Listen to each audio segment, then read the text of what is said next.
Welcome back to the Sports Source. This segment brought to you by Daniel Hood Roofing, danielhoodroofing.com. To learn more, you can also call them. They have operators standing by on Sundays to take your calls. When it comes to new roofs, folks, be proactive. Don't sit around and say, well, you know, a storm could do some damage, and then I could go to my insurance company, and they could pay for it. Yeah, that's a lot of coulds. And if you've ever fought with an insurance company, you know the coulds don't line up in your favor. Be proactive. Take advantage of the programs that Daniel Hood Roofing has going on right now. You can learn more at their website, danielhoodroofing.com. Daniel does a great job. You can tell from all the testimonials they have right there on their website. All right, take a look at this. Number 3 Tennessee, number 1 Georgia. This is the biggest national title implications for a Tennessee team since the 2001 SEC championship game versus LSU. Sorry, Thanks. Will. Yep. Sorry, but it gets better. Last win for Tennessee versus a number 1 AP team, 38-20 over Auburn back in '85. Tennessee all-time just 2-15 versus the number 1 AP team.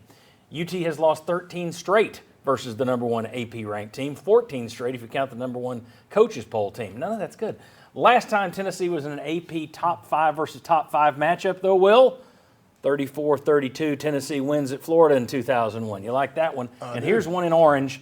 The last time Tennessee was in a matchup of 2 top 3 AP teams, Fiesta Bowl 1998, knocked off Florida State, won themselves a national title, and won Will a ring.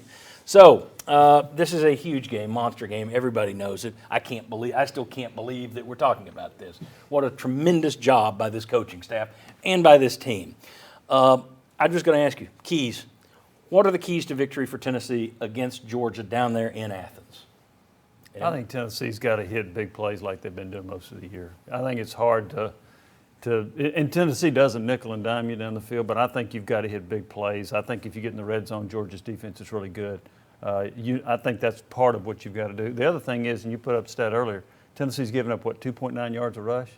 You can't let Georgia have a lot of success on the ground. Make Stetson Bennett beat you. Agreed. I agree with Jimmy. It's quarterback rating, it's rush yards, and it's turnover margin. I mean, that sounds cliche. That's the Mike Vrabel approach. Yeah. It's burned into my brain, but that's the key. I think that helps. You need to take the crowd out of the game early. You'd like to neutralize Georgia's home field advantage, and you'd like to create some of those big plays that you mentioned. Jimmy, play the way that you've played this year. And if you can continue to do that, you've got to win against a championship caliber team in their house, but you put yourself in it in the fourth quarter, and you finish the way that you've finished all throughout this season. One caveat I'm going to throw in, well, not a caveat, but one little addition I'm going to throw into what you just said about taking the crowd out of it. Vince Dooley passed away this week.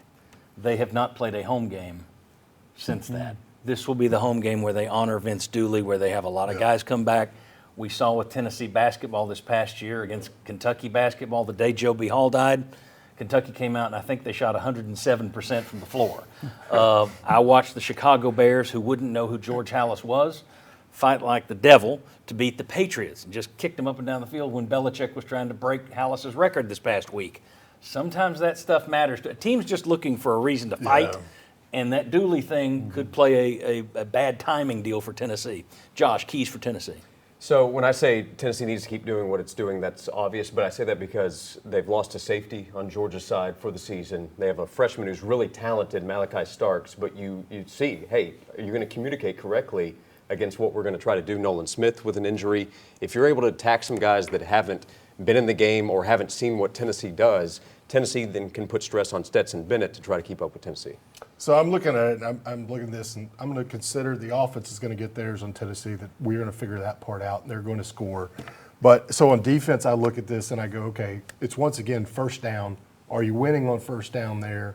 And that's going to be the run game. And then I think the next thing Tennessee has to figure out is, how are you covering the tight end for Georgia? That to me, their game plan is pound it on the ground and get it to our tight end.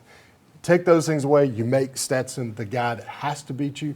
Doesn't mean he can't, but that is where you have to put the game, and you have to say he has to shine, and he has to shine throwing to their wide receivers, not to their tight ends. Okay. Go ahead. And they're not accustomed to playing from behind. So if you can get a lead on them, goes back to neutralizing the crowd, make some big plays happen. If you can get a lead and force them to play from behind, then I think you give yourself a great opportunity. Is there any way, you may say yea, you may say no, that Kentucky was the right stylistic team to play as a warm-up for Georgia? Because you're talking about a team that defense first, loves the run game, play action. Is that proper preparation? Obviously, Georgia has a lot more talent than Kentucky, or does that not apply? I don't think it particularly applies. I like what Kentucky did defensively. I like the way they tried to structure the interior to force Tennessee to basically to give them no choice but to run the ball. I like that idea to maybe say, hey, they haven't beaten anyone this way yet. They haven't Right. just lined up and ran the ball up and down the field on anyone. But I mean, 44-6, you kind of just flush it and say maybe our plan will be better. Well, if you do that, you're also, if you get Tennessee to run, you're also rolling the clock. Even though they're going fast, that's going to run the clock more than an incomplete pass. Yep. So you're kind of getting Tennessee to contribute to eating their own clock and shortening the game a little bit if you do that. You and I talked a few weeks ago. It's like, who are you scared of if you're a defensive? You're scared of those wide receivers or running backs? And the wide receivers are more scary. But we'll see what they come out and try and do. Jimmy, any other things that stand out to you this week that's important? Any other, and anybody can go here. Any other things that we haven't touched on? One thing that stands out to me is that the moment has not been too big for Tennessee.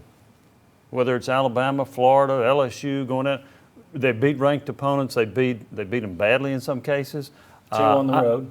Yeah, so I think that this team is ready for this moment. I think they've played hard to get to this point, and I don't see them freezing up. I think they will play loose and will attack Georgia.